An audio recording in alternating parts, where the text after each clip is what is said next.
Jesus foi e é e será para sempre o maior mestre que já existiu.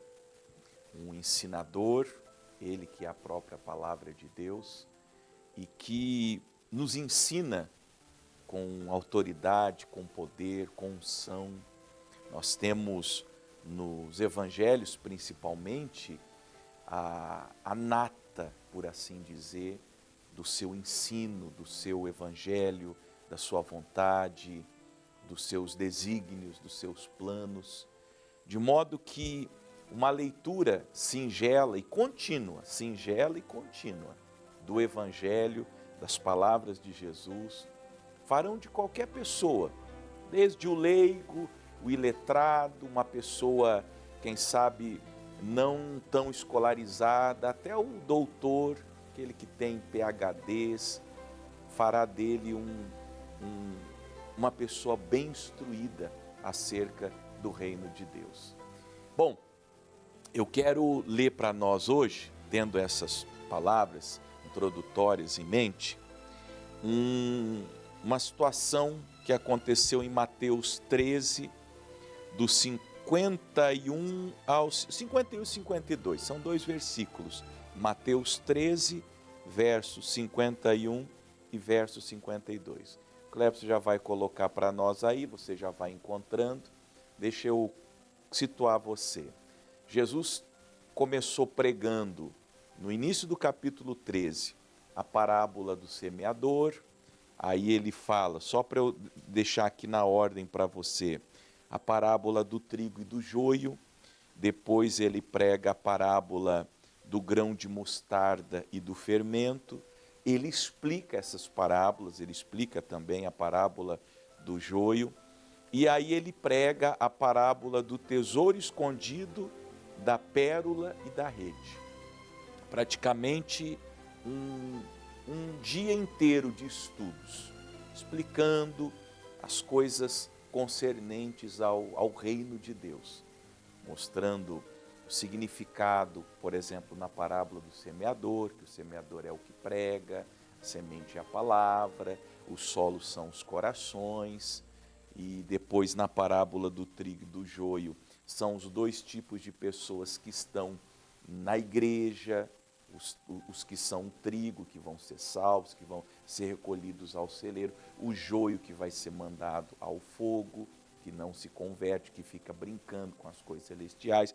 Depois, na parábola do tesouro escondido da pérola, ele ensina que é a busca das pessoas pela verdade, até que a pessoa que encontra a verdade, ela paga todo o preço possível para comprar aquela verdade, fazendo alusão à conversão, a quem de fato se converte ao Evangelho, e na parábola da rede, mostrando que na pregação do Evangelho vêm peixes bons e peixes maus. Os bons são recolhidos e os maus são lançados fora.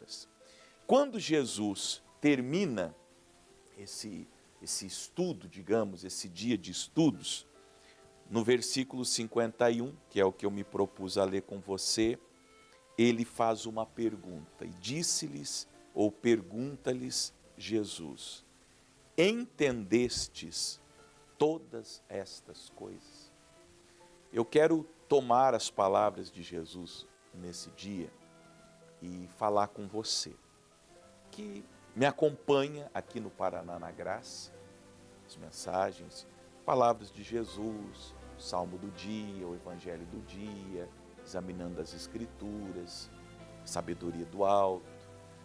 Ou você que assiste o Missionário, programa Show da Fé, você que acompanha um outro pregador, é de uma outra denominação, lá na sua igreja, você vai aos domingos, o pastor prega, o pastor ensina. Estou falando daqueles que estão indo em igrejas que pregam o Evangelho.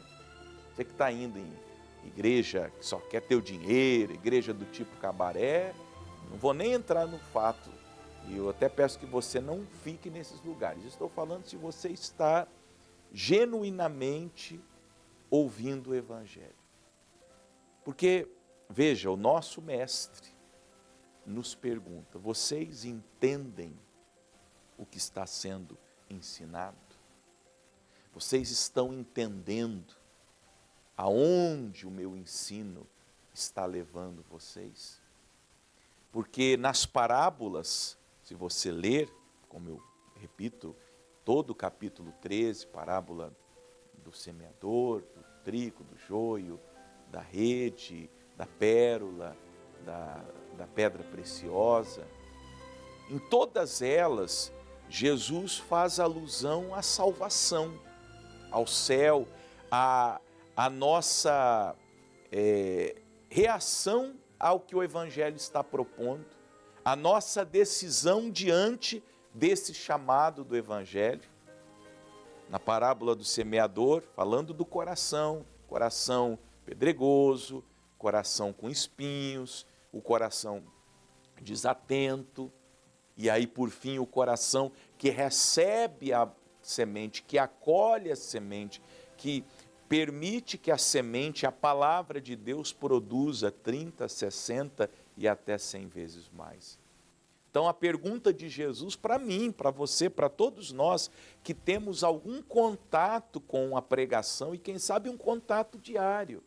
Quem sabe você, isso é bom, já vou adiantar, está acostumado a ouvir pregações todos os dias. Todos os dias você ouve um pastor, um pregador, um expoente das Escrituras, ou todos os dias você lê a sua Bíblia, todos os dias você medita nas Escrituras. Jesus está lhe perguntando, você está entendendo o que eu estou te ensinando? A resposta deles foi objetiva, direta, simples. Eles disseram, sim, Senhor. Sim, estamos entendendo. Estamos compreendendo tudo. Estamos acolhendo esse ensinamento. Era tudo novo para eles. Jesus, se você ler os capítulos anteriores, hoje eu li Mateus do capítulo 1 até o 13. Vai chegar nesse ponto aqui que eu estou tratando com você. Jesus, por exemplo, capítulo 5, 6 e 7, no Monte das Bem-aventuranças, fala das bem-aventuranças, fala de oração, fala de jejum, fala de casamento, fala de família, fala de vários temas. Então Jesus queria, como se diz, ter um feedback deles. Estou pregando para vocês, vocês andam comigo, vocês ouvem minhas pregações, vocês me veem, me observam, porque eles aprendiam muito também na observação. Agora Jesus queria ouvir deles, vocês estão entendendo? Qual é a pergunta?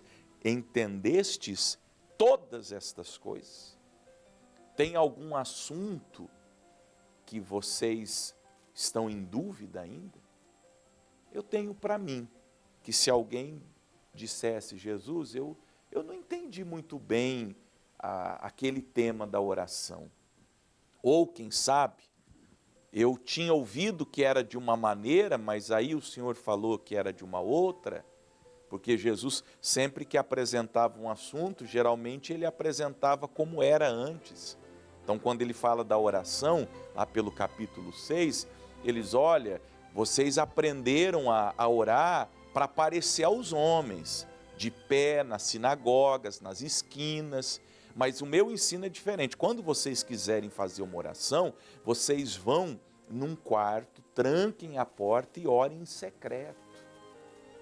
Então, pode ser que você, ouvindo o Evangelho, ouvindo a pregação, esteja confuso, porque tudo que você aprendeu é diferente do que você está recebendo hoje. Só que você já precisa admitir que o que você está aprendendo hoje, atualmente, são as palavras de Jesus, não tem como argumentar. A questão é, você está entendendo? Ou algum tipo de dúvida, algum tipo de questionamento? Porque se, repito, os discípulos falassem não, ou tal assunto nós não entendemos, como um mestre, como um professor, Jesus ia retomar aquela matéria, como ele retomará tantas quantas vezes nós tivemos alguma dúvida e nos esclarecerá. Há uma palavra que diz, Levanta-te, tu que dormes. Desperta, aliás, tu que dormes. Levanta-te e Cristo te esclarecerá. Se você está com alguma dúvida no tocante a Deus, no tocante ao Cristo, no tocante ao Espírito Santo e sua obra, no tocante à igreja, no tocante à salvação. Pastor, eu não entendo muito bem questões relacionadas a ofertas. Eu acho que, na verdade, alguns de vocês estão confusos, porque vocês vêm de um ensinamento pagão. Sabe, falar de um pouquinho de oferta, o que se prega na maioria das igrejas é pagão, paganismo. Por quê? Porque ensina-se aí uma barganha, por exemplo. Eram os povos antigos que faziam votos de sacrifícios, que pediam boas colheitas, por exemplo, e ofereciam, faziam votos. Olha, se o Deus fulano de tal me ajudar na minha colheita, eu darei. Tinha gente que dava, tinha tradição, ou sociedades, que davam até seus filhos, ofereciam seus filhos. O deus Moloque, por exemplo, ele requeria sacrifício de crianças. As criancinhas eram jogadas num fogo e eram mortas ali em fogo incandescente para poder esse Deus, que não era Deus, abençoar aquela sociedade, aquela comunidade. Então, tem muita coisa que se faz dentro das igrejas que se dizem evangélicas e pode estar escrito lá atrás, Jesus Cristo é o Senhor, é só o que está escrito, mas de fato ele não é. Por quê? Porque se Jesus Cristo fosse o Senhor, as coisas não seriam feitas daquela maneira. É muito simples o evangelho. Então talvez você tenha uma mente pagã, você aprendeu a acender vela para morto, você aprendeu a fazer promessa, como se Deus fosse um grande agiota. Não foi assim que a religião te ensinou? Um Deus agiota, um Deus que faz barganha, um Deus que é um Deus pré-pago, né? Você paga para receber a bênção. Toma aqui o meu voto, toma aqui o meu sacrifício, toma aqui o meu salário, toma aqui a minha casa, toma aqui o meu carro, toma aqui tudo que eu trabalhei para juntar, para ter uma vida melhor. Então toma aqui isso aqui para você me abençoar. Esse é um Deus pré-pago. Esse Deus aí, inclusive pregado em igrejas evangélicas, eu cuspo na cara dele. Eu cuspo na cara desse Deus. Eu falo isso com toda franqueza. Porque o Deus e Pai de nosso Senhor Jesus Cristo não é assim. Depois você lê 1 Timóteo 6. Está escrito que Ele nos dá todas as coisas para delas desfrutarmos. E Ele nos dá graciosamente, ou seja, por intermédio da graça, pelo favor imerecido. Você percebe que é diferente, não é? Você entende as coisas que você está ouvindo? Os discípulos entenderam. Sim, Senhor, estamos entendendo. Então vamos adiante. Está todo mundo entendendo? Todos os alunos estão entendendo a matéria, então a gente vai prosseguindo. Aí Jesus diz a eles, em resposta, imagino que ele ficou alegre por ter a resposta. Bons alunos que eles eram, Jesus, o professor, responde: por isso todo escriba instruído acerca do reino dos céus é semelhante a um pai de família que tira do seu tesouro coisas novas e coisas velhas. Ele faz uma alusão a um chefe de família que durante a vida vai economizando recursos. E naquele tempo não tinha banco como nós temos hoje. Então as pessoas tinham um baú onde elas guardavam os seus bens. Guardavam joia, ouro, dinheiro. E esse pai de família que ia economizando, ia jogando tudo dentro daquele baú. Numa emergência, ou quando um filho fosse casar, por exemplo, uma filha fosse casar, ele tirava daquele baú a joia, o dinheiro para pagar a festa, para comprar a casa do filho que ia se casar ou da filha que se casaria. E Jesus está fazendo essa comparação, que nós temos que ser assim. Nós vamos adquirindo conhecimento com o passar dos dias, das semanas, dos meses, dos anos, dos muitos cultos, das muitas leituras bíblicas. E isso vai enchendo o nosso coração de uma riqueza, que é o conhecimento de Deus, que é o conhecimento da palavra de Deus, que vai chegar numa altura da nossa vida que nós vamos necessitar dessa instrução. É o que ele fala, todo escriba instruído acerca do reino dos céus. Vai chegar um dia que você vai precisar daquela palavra, daquele ensino e praticá-lo. Então, aprenda mesmo, entenda tudo que você está aprendendo, tudo que você está ouvindo do Evangelho.